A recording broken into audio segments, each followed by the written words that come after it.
9 август, македонците ширум светот се обединија за миг на тишина, за да се сетат на оние кои што ја претрпеа бруталноста на грчката држава во последните 150 години, од средината на 19 век. Македонците биле предмет на финализирање, масакрирање, насилно раселување и асимилација од страна на грчката држава и црква.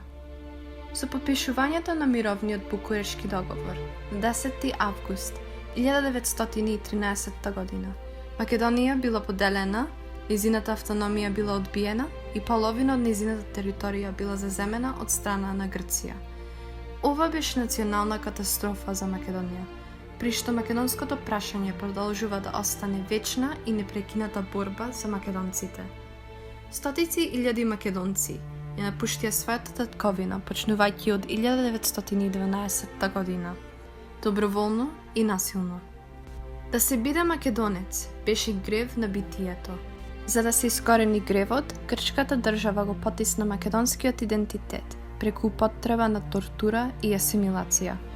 Ова се засили под диктатурата на Метаксас, кога оние што зборуваа на македонски јазик биле претапани, затворени и убиени.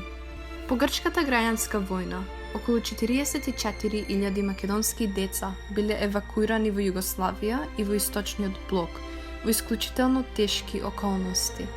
Многумина од нив само деца, познати како деца бегалци. Македонците кои што преживеале биле предмет на континуирана политика на прогон и асимилација.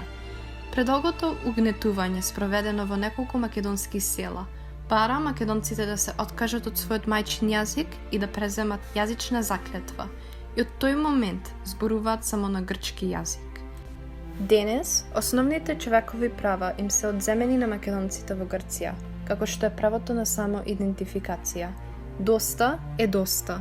Не дозволувајте Грција да ја избрише и покрие низината улога во македонскиот геноцид или да ја диктира нашата историја. Време е овие злосторства да бидат изведени на сцената на меѓународната заедница. Ние сме Македонија.